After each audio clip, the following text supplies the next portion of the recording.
Je vous invite à prendre votre Bible et à regarder avec moi dans Ésaïe chapitre 33. Et Dieu voulant, nous allons parcourir tout ce chapitre en parlant de la délivrance divine.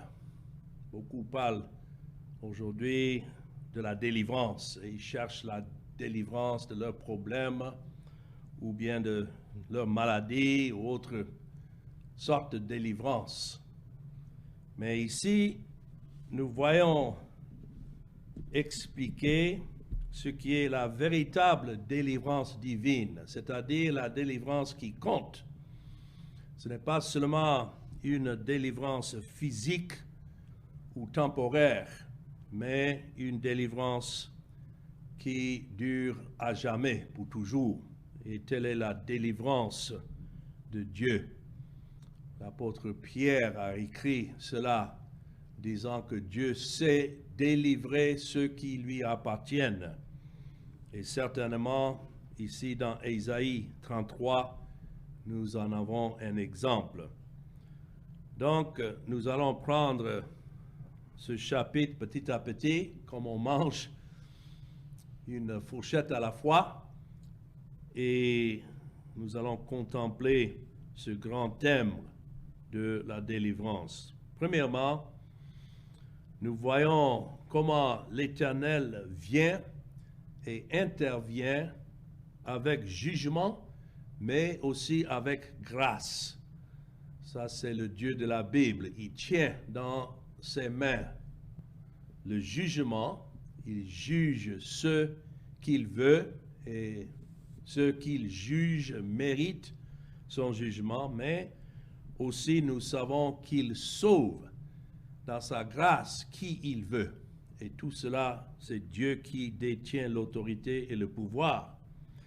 Donc ici, dans le premier verset, il y a une prophétie qu'Ésaïe a dû prononcer contre la nation de l'Assyrie, que nous avons vu jusqu'à là menacer le pays, était venu déjà jusqu'à la porte des murailles de Jérusalem et menacer détruire Jérusalem, mais Dieu avait déjà déterminé que Jérusalem n'allait pas tomber aux mains des Assyriens, mais cela devait se passer quelques centaines d'années plus tard par un autre roi, Nebuchadnezzar de Babylone.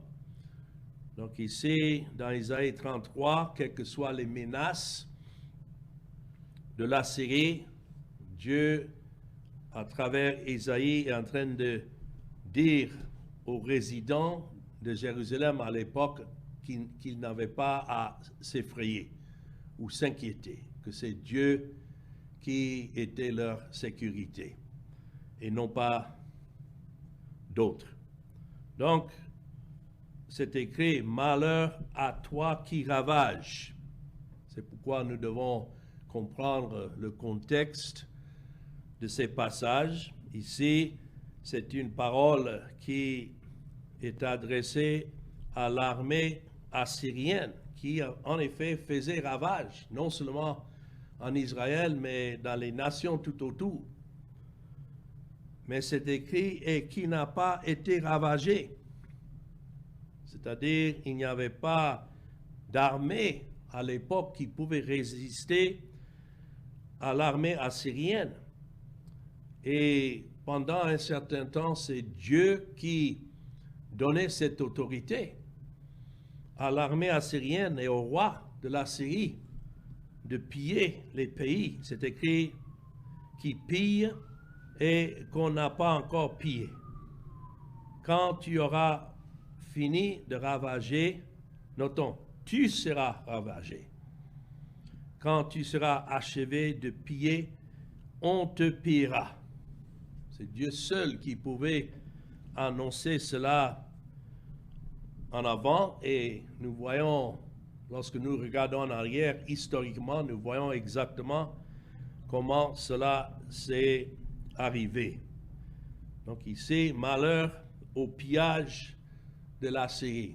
Plus l'Assyrie pillait les pays, plus l'Assyrie s'enorgueillait et plus l'Assyrie et le roi imaginaient que personne ne pouvait les vaincre. Mais ici, Dieu prononce cette prophétie, prononcée avant même l'invasion assyrienne.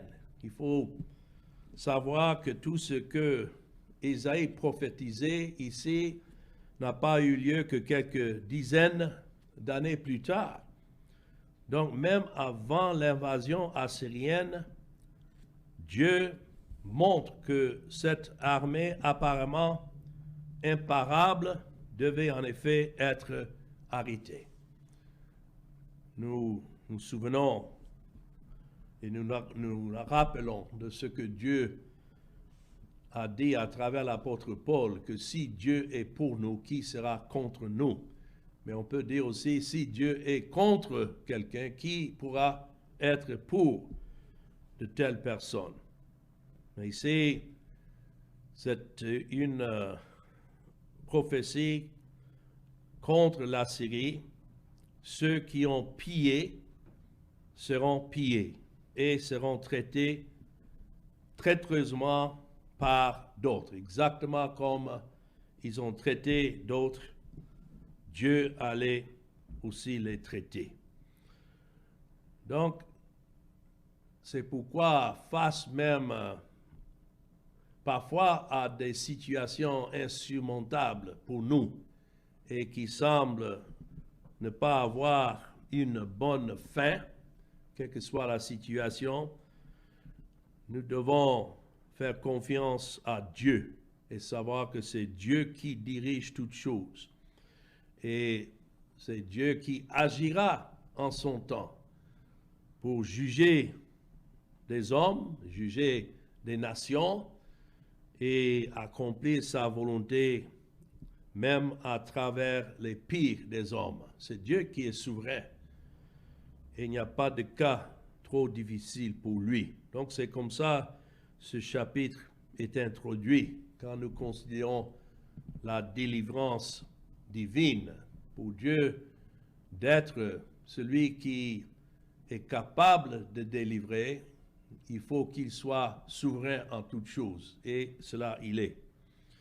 Maintenant, dans les versets 2 à 4, face aux menaces, parce que les menaces étaient réelles, et même si Ésaïe prononçait d'avance ce qui devait arriver à cette nation d'Assyrie qui traitait, ravageait les pays, menaçait les pays, maintenant dans les versets 2 à 4, nous voyons la prière du véritable peuple de Dieu. Dans ce jour, c'est écrit « Éternel, aie pitié de nous ». Cela nous rappelle ici pourquoi Dieu nous amène parfois jusqu'au bord du fleuve qui ravage, et puis maintenant après il calme les eaux. Nous ne savons pas nécessairement comment il va intervenir, mais Dieu fait tout cela afin d'invoquer en nous ce genre de prière où c'est écrit « Éternel, aie pitié de nous ». Nous espérons en toi. Nous, sois notre aide chaque matin et notre délivrance au temps de la détresse. Donc Dieu fait ces choses. Il nous place au milieu des épreuves afin que nous crions vers lui. Une telle prière que nous lisons ici. Verset 3. Quand ta voix retentit, les peuples fuient. Quand tu te lèves, les nations se dispersent. On moissonne votre butin comme moissonne la sauterelle. On se précipite dessus comme se précipitent les sauterelles. Alors, voilà la prière. Ça commence avec quoi? Aie pitié de nous. Ça nous rappelle de la prière du publicain dans le temple qui n'osait même pas levait ses yeux vers les cieux et qui frappait sa poitrine et criait « Aie pitié de moi qui suis pécheur ». Voilà pourquoi Dieu fait ce qu'il fait. Bien sûr, c'est pour le jugement d'autres, mais dans sa grâce, il utilise les épreuves pour que ceux qui sont son peuple, préservés par sa grâce, ceux pour qui le Seigneur Jésus-Christ devait payer la dette, qu'ils se tournent de nouveau vers l'Éternel et demandent à lui d'avoir pitié, de faire grâce. Combien de fois nous pouvons regarder en arrière dans nos vies et on peut peut-être poser la question pourquoi telle ou telle épreuve. Mais nous savons, selon ce qui est écrit ici, Dieu fait tout cela afin que nous ne mettions jamais notre confiance dans la chair, mais que nous regardons toujours vers le Seigneur. Et c'est lui seul qui devait nous délivrer. Voilà notre prière et notre cri. Et donc, dans les versets 5 à 6, toujours parlant de la délivrance divine, pourquoi nous regardons au Seigneur dans des moments de trouble? C'est parce que c'est lui qui détient la délivrance. Il y en a qui me disent, mais si je croyais que tout est déjà ordonné de Dieu, alors je n'allais même pas prier. Ça, c'est un fou qui raisonne de cette manière. Je dis le contraire, c'est parce que Dieu est souverain que j'adresse mes prières à lui, sachant que c'est lui qui détient l'autorité et le pouvoir d'accomplir sa volonté. Imaginez si Dieu n'était pas souverain. À quoi sert alors de prier un tel Dieu qui ne peut réellement pas accomplir ce qu'il veut? Ça, ce n'est pas le Dieu de la Bible, et une telle prière serait en vain. Mais en même temps que nous prions, en même temps, Dieu utilise ces situations afin de faire sortir de nous des louanges.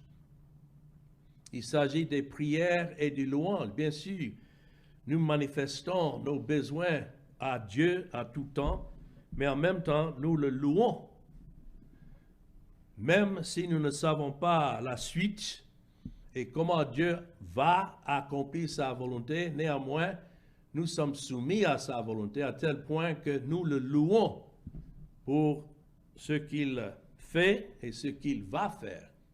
Ici, dans le verset 5 et 6, voilà la louange du peuple de Dieu. C'est écrit, « L'Éternel est élevé, car il habite en haut, il remplit Sion de droiture et de justice. Tes jours seront quoi? En sûreté. » La sagesse et l'intelligence sont une source de salut. La crainte de l'Éternel, c'est là le trésor de Sion. Alors, nous voyons comment ici, dans cette louange, le Seigneur est exalté. Et c'est comme ça que Dieu a appris à ses disciples à prier et adresser leur requête à Dieu, notre Père qui est aux cieux, que ta volonté soit faite sur la terre, exactement comme c'est ordonné du ciel. Ici, les temps étaient durs et difficiles, les temps d'Ésaïe et ceux qui attendaient, surtout les 10 tribus du nord, par les ravages de la Syrie. Mais en ce qui concerne Jérusalem, qui était symbolique, ou bien c'est écrit ici Sion, dans le verset 6, c'est la montagne sur laquelle Dieu avait placé la ville de David, mais aussi le temple.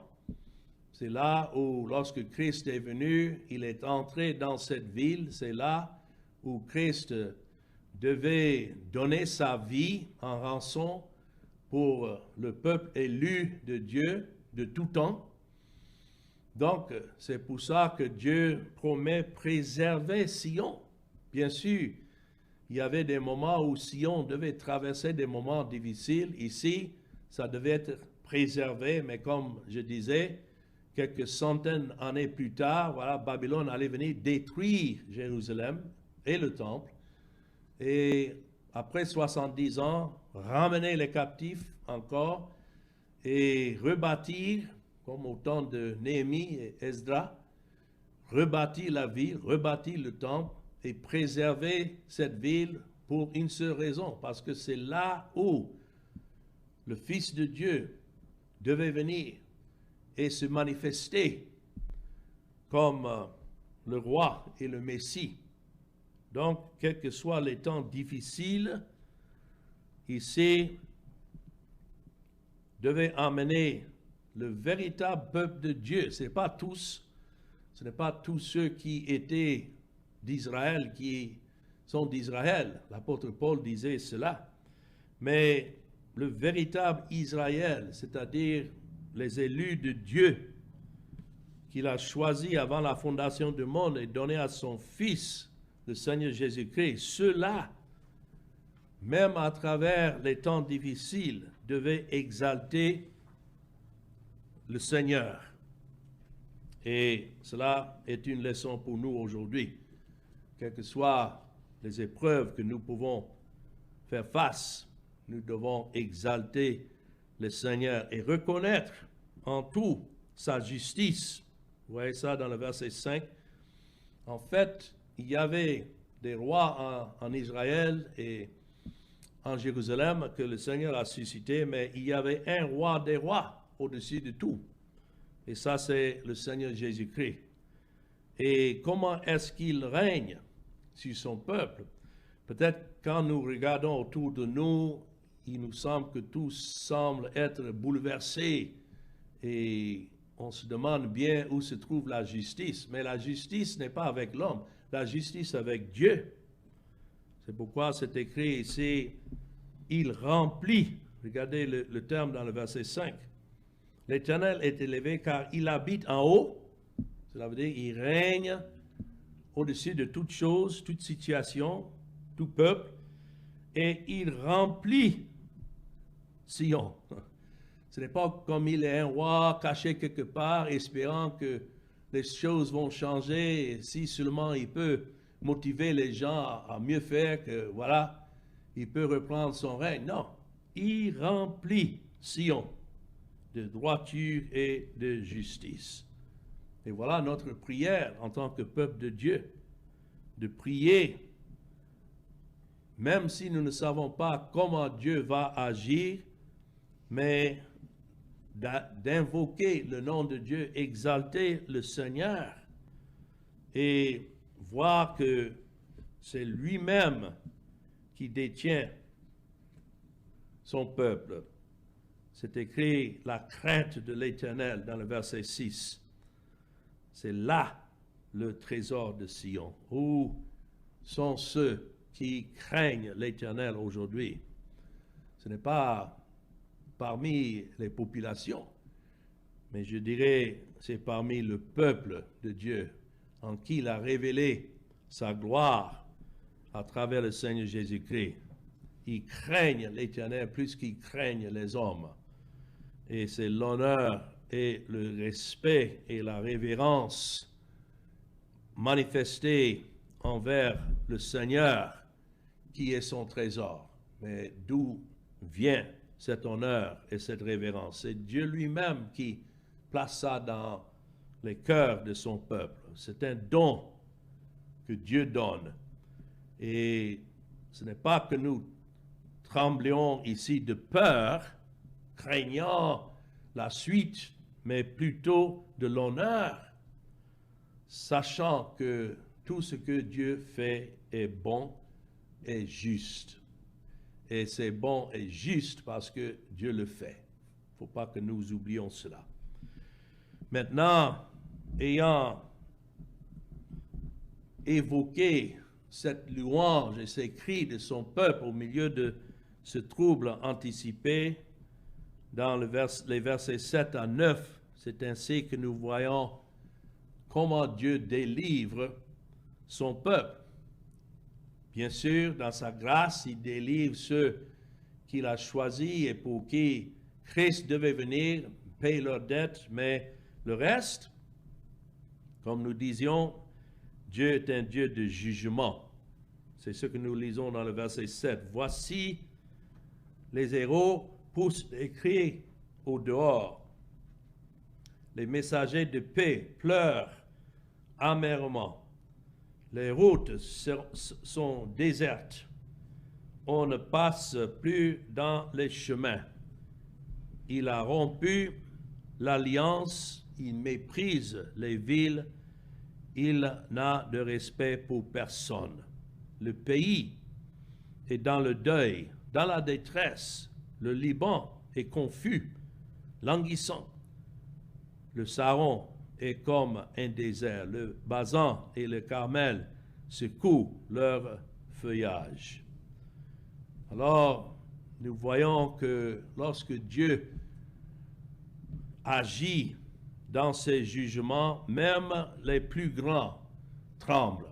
Ici, il dit, voici les héros poussent des cris au dehors. Donc, par la volonté du Seigneur et à travers l'armée assyrienne que Dieu lui-même était en train de diriger, il a fait que la terre se lamentait et languissait. Vous voyez, quand le jugement de l'Éternel vient sur la terre, c'est en fait d'humilier des hommes devant lui. Et même les plus vaillants crieront. Et ceux qui étaient établis comme ambassadeurs de la paix, qui se sont fiés à d'autres nations au lieu de l'Éternel, on les voit en train de pleurer amèrement. C'est pourquoi Dieu a dit à ceux de Jérusalem et surtout la tribu de Juda de ne pas chercher d'alliance avec Égypte ou autre nation, imaginant que ces nations pouvaient leur porter de l'aide. Même à cette époque, le pays de Liban, dans le verset 9, était un pays dominant. Mais ici, tous ces endroits mentionnés qui vivaient dans une certaine sécurité devaient maintenant être comme des arbres secoués par dans leur feuillage. Vous voyez les termes dans le verset 9.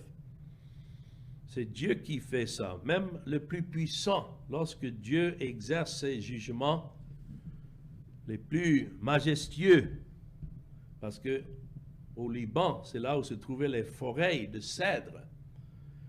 Et tout cela devait être ravagé. Quand c'est écrit ici, leurs héros, notre terme c'est les vaillants, le mot hébreu traduit ce mot comme une certaine personne qui semble ne jamais tomber, ou bien semble comme quelqu'un qui vivrait pour toujours. C'est souvent comme ça que, surtout, les populations regardent certains hommes politiques, autres, une fois arrivés au pouvoir, ils s'imaginent que voilà, maintenant, tout ira bien. Mais en fait, Dieu déclare ici que même les plus vaillants tomberont.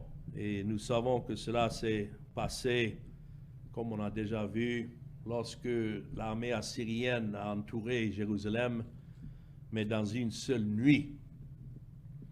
Dieu avait tué par un ange un messager, et je crois le messager là n'était autre que le Seigneur Jésus-Christ, le chef des armées C'est lui qui a détruit dans une seule nuit plus de 185 000 soldats. Et c'est ça qui a fait rentrer l'armée encore en Assyrie et que Jérusalem était préservée. Mais nous continuons dans les versets 10 à 13, donc, pour voir le jugement de Dieu décrit comme un feu. Ça représente la colère de Dieu. Et si Dieu détermine condamner des pécheurs, qui peut résister à sa colère? Ici, c'est écrit, maintenant, je me lèverai, dit l'Éternel. Maintenant, je serai exalté. Maintenant, je serai élevé. Exactement comme les prières, la prière qui a été donnée au peuple de Dieu, de demander à Dieu, dans le verset 5, qu'il soit élevé. Dieu donne le cri, il donne la prière, et puis ensuite, il exauce selon sa volonté. C'est comme ça qu'il agit dans sa souveraineté. Donc ici, dans le verset 10, nous voyons cela. Maintenant, je me lèverai, dit l'Éternel. Maintenant, je serai exalté. Maintenant, je serai élevé. Vous avez conçu du foin. Vous enfanterez de la paille. Votre souffle, c'est un feu qui vous consumera. Les peuples seront des fournaises de chaux, des épines coupées qui brûlent dans le feu. Vous qui êtes loin, écoutez ce que j'ai fait. Et vous qui êtes près, sachez quelle est ma puissance. Voilà encore lorsque Dieu détermine exercer ses jugements, toutes les défenses des hommes ne sont que comme de la paille contre le feu. Qu'est-ce que la paille peut faire en résistant le feu? Alors il dit, maintenant je me lèverai, comme toute la terre devait être abaissée par le jugement de Dieu. En même temps, c'est Dieu qui s'élève. Et le peuple sera comme des brûlures de chaux, comme des épines coupées, et ils seront brûlés au feu. Il y en a beaucoup aujourd'hui qui ne croient pas à un Dieu qui juge. Tout ce qu'ils entendent, c'est oh, que Dieu est amour et que Dieu enfin va sauver tout le monde. Il ne peut pas envoyer à l'enfer, ou bien même s'il envoie à l'enfer, ce n'est pas qu'il veut réellement faire cela. Voilà le petit Dieu de nos yeux, de nos jours. Mais ici, c'est décrit que Dieu est un feu consommateur. C'est un Dieu qui consume des hommes comme le feu qui prend la paille. Et c'est pourquoi aucun homme ne peut tenir devant lui, surtout avec ses propres œuvres, pensant que il y aurait quelques biens qui peuvent peut-être empêcher Dieu de le juger. Non.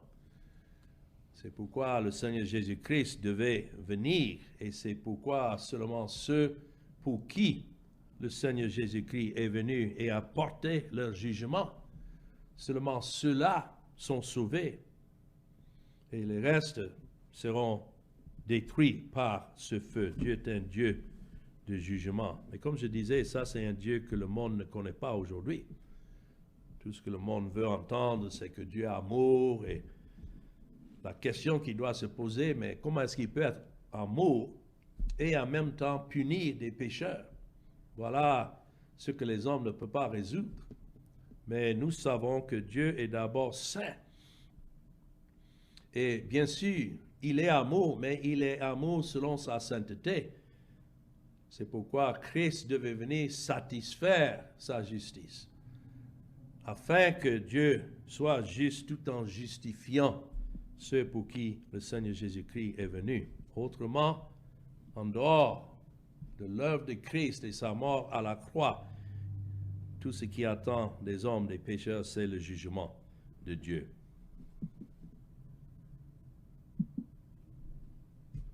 Alors, ça c'est les versets 10 à 13. Quelle est donc la réaction face à cette déclaration concernant Dieu? Voyons les versets 14 à 19. Nous voyons ici des pécheurs craintifs, mais bienheureux. Craintifs dans le sens d'être soumis à Dieu et à sa volonté, et en la crainte de Dieu dans le sens de l'honorer en toutes choses. Mais pourquoi? Parce que ceux-là sont des objets de sa grâce. Verset 14 dit, les pécheurs sont effrayés dans Sion. Un tremblement saisit les impies. Qui de nous pourra rester auprès d'un feu dévorant? Qui de nous pourra rester auprès des flammes éternelles? En face de qui Dieu est, qui peut résister, qui peut même espérer se tenir devant un tel Dieu? Voilà la réponse. Celui qui marche dans la justice et qui parle selon la droiture, qui méprise un gain acquis par extorsion, qui secoue les mains pour ne pas accepter un présent et qui ferme l'oreille pour ne pas entendre des propos sanguinaires et qui se bande les yeux pour ne pas voir le mal. Celui-là habitera dans des lieux élevés. Des rochers fortifiés seront sa retraite. Du pain lui sera donné. De l'eau lui sera assurée. Tes yeux verront le roi dans sa magnificence. Ils contempleront le pays dans toute son étendue. Ton cœur se souviendra de la terreur. Où est le secrétaire? Où est le trésorier? Où est celui qui inspectait les tours? Tu ne verras plus le peuple audacieux, le peuple au langage obscur qu'on n'entend pas, à la langue barbare qu'on ne comprend pas.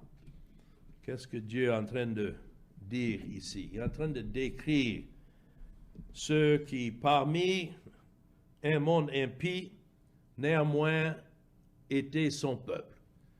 Et comment ce peuple était reconnu, comme le verset 15 le dit, celui qui marche dans la justice. Ce n'est pas dans notre propre justice, mais qui marche sous la tutelle de celui qui est pour eux la justice de Dieu. Et cela n'est autre que le Seigneur Jésus-Christ lui-même. Oui, les pécheurs tremblent face aux menaces, au jugement de Dieu. Mais pour ceux qui sont à Dieu, ces menaces ou bien ces jugements qui les rendent dans la crainte, c'est afin que leur cœur soit attiré davantage vers Dieu. Et c'est pourquoi c'est écrit ici, ceux-là, comme c'est écrit dans le verset 17, verront le roi dans sa magnificence et contempleront le pays dans toute son étendue. Quand c'est écrit, verront le roi, quel roi? C'est celui qui règne d'en haut.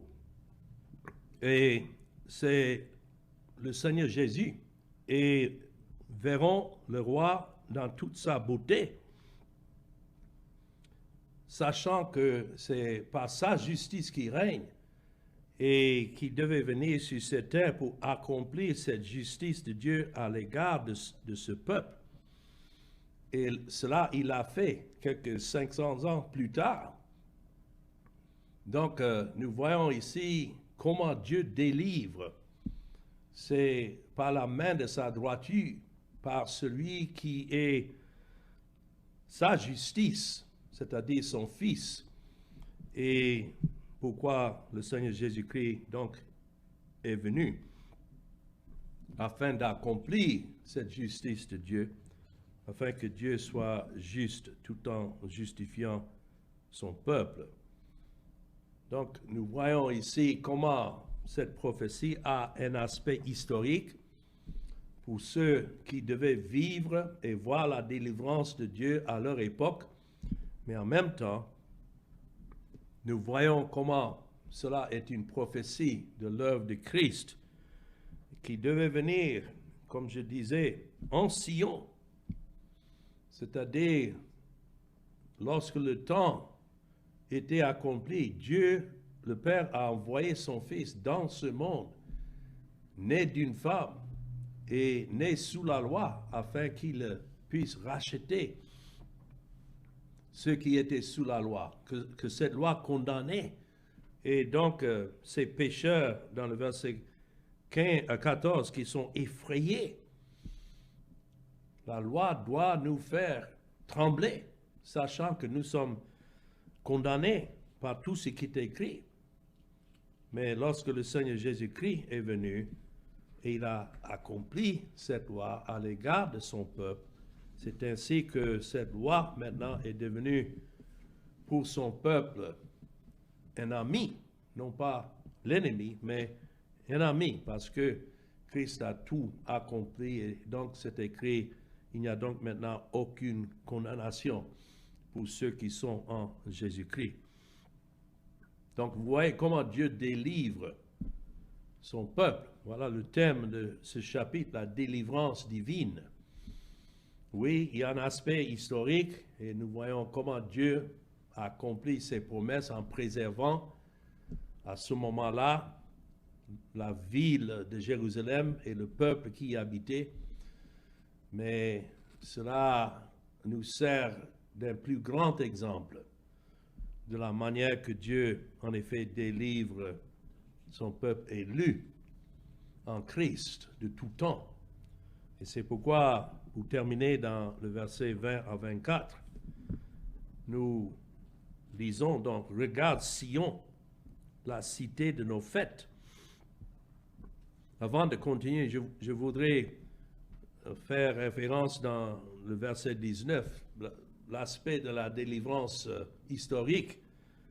Quand ça parle là d'un peuple audacieux, c'est toujours en train de parler des Assyriens là, ou le peuple au langage obscur qu'on n'entend pas. Imaginez, la langue des Assyriens n'était pas comprise ou connue par ceux d'Israël. C'était pour eux une langue barbare. Mais Dieu dit, tu ne verras plus ce peuple. Voilà la délivrance du Seigneur à l'époque. Mais maintenant, nous voyons le sens spirituel. Regarde Sion, la cité de nos fêtes. Tes yeux verront Jérusalem séjour tranquille. Bien sûr, pendant un certain temps, Jérusalem était préservée jusqu'à Dieu a suscité une centaine d'années plus tard le royaume de Babylone, et c'est là que Jérusalem était renversée pour un temps et puis rétablie encore. Mais ici, on regarde au-delà d'un temps où Jérusalem devait être pour toujours tranquille. C'est écrit, tente qui ne sera plus transportée, dont les pieux ne seront jamais enlevés. Là, nous savons que cela ne s'est jamais réalisé avec la ville physique de Jérusalem. Mais comme l'apôtre Paul nous dit, il y a la Jérusalem qui est d'en haut, dont les fondements sont posés en Christ, qui est la pierre angulaire, et que ce fondement a été posé par son sacrifice. Bien sûr, il y avait des sacrifices qui duraient jusqu'à ce que Christ est venu dans le monde, mais maintenant, son sacrifice a complètement accompli tous ces sacrifices et le sacerdoce et tout ce que le temple et la vie représentaient. Maintenant, cette ville-là, c'est-à-dire la Jérusalem spirituelle, ne sera jamais enlevée. Et c'est écrit, dont les cortages ne seront point détachés. C'est là vraiment que l'Éternel est magnifique pour nous. Il nous tient lieu de fleuves, de vastes rivières, où ne pénètre point de navire à rame et que ne traverse aucun grand vaisseau. Vous savez que l'armée assyrienne a pu conquérir tant de pays parce que la nation avait des navires qui étaient à l'époque puissants. Et c'est par ces navires que les Assyriens ont pu traverser les mers pour conquérir des pays tout au long. Et donc c'est de ça que l'Éternel parle maintenant, que de Jérusalem, qui était, quand on voit sur la carte, Jérusalem n'a pas de grand fleuve, tout près. Mais Dieu promet préserver cette ville et il dit, il nous tient de fleuves, de vastes rivières. Pourquoi? C'est Dieu lui-même qui est son fleuve. Christ est l'eau vive et c'est de lui qui coulent toutes les bénédictions de Dieu, comme nous voyons décrit dans le livre d'Apocalypse. La ville de Jérusalem représentée là, c'est la ville céleste où Dieu a son véritable peuple, le véritable Israël, racheté par le sang de Christ. Et c'est pourquoi ce Jérusalem-là est sûr et préservé. L'ancienne ville de Jérusalem représentait en fait la véritable Jérusalem, la cité de Dieu, où habitent ceux que Christ a rachetés, et ceux-là sont préservés pour toujours. Donc, verset 22, car l'Éternel est notre juge, l'Éternel est notre législateur, l'Éternel est notre roi. C'est lui qui nous sauve. Oh, j'aime ce verset, parce qu'aujourd'hui, beaucoup se plaignent de la politique et de ceux qui sont élus comme présidents, les législateurs, et on n'a rien de bon de dire. Mais vous savez quelque chose, Dieu a toujours été et est notre juge. Il a toujours été et il est toujours notre législateur. Et plus que n'importe quel président ou roi de la terre, l'Éternel est notre roi. C'est lui qui nous sauve. Donc quand les gens veulent nous entraîner dans des discussions politiques et autre chose, voilà notre seule réponse. Nous n'avons autre roi que Dieu lui-même et son Fils. C'est écrit, verset 23, tes cordages sont relâchés, ils ne serrent plus le pied du mât et ne tendent plus des voiles. Alors on partage la dépouille. Donc c'est en train de parler ici de la défaite que Dieu devait rendre contre l'armée assyrienne, où on partage la dépouille d'un immense butin, et notons, les boiteux eux-mêmes prennent part au pillage. Qui pense aux boiteux face à de tels grands hommes? Mais ces boiteux représentent ce que nous sommes comme pécheurs, incapables de faire quoi que ce soit. Mais lorsque Dieu juge, c'est toujours en faveur de ce peuple élu, pauvre, oui, et complètement dépourvu de tout bien, comme des boiteux, incapables de marcher. Mais Dieu soulève et il partage l'honneur du butin dans la victoire de Christ avec de tels. Verset 24. Aucun habitant ne dit « je suis malade ». C'est pourquoi je dis que cela a sa réalisation pas seulement dans le sens temporaire, mais spirituellement. Si nous sommes en Christ, nous pouvons dire nous ne sommes jamais malades. Toutes les conséquences de notre péché, c'est Christ qui les a portées. Et donc, nous pouvons à n'importe quel temps, même si ce corps est en train de vieillir et aller vers la mort, nous pouvons dire nous sommes guéris par le sang du Seigneur Jésus-Christ. Et nous avons une ville, une cité qui dure pour toujours, c'est la cité de Dieu en Jésus-Christ. Et voilà, ceux-là sont décrits à la fin du verset 24. Le peuple de Jérusalem, quoi? Reçoit le pardon de ses iniquités. Voilà pourquoi je dis, c'est en train de parler ici d'une ville spirituelle, qui est ce peuple de Jérusalem. Ça, c'est le véritable Israël, pas ceux qui sont encore en Israël aujourd'hui, dans une ville qu'on appelle Jérusalem. Non. Beaucoup sont là-bas qui n'ont jamais reçu le pardon des péchés. Ils continuent dans leur incrédulité à poursuivre leur propre voie. Mais qui est le peuple de Jérusalem? C'est ceux qui ont reçu le pardon de ses iniquités dans le sang versé du Seigneur Jésus-Christ et qui sont rachetés et donc sont le véritable peuple de Dieu. Oh, quel beau thème que nous avons traité ici dans ce chapitre, la délivrance divine. Que le Seigneur bénisse cette parole que nous venons d'entendre. Amen.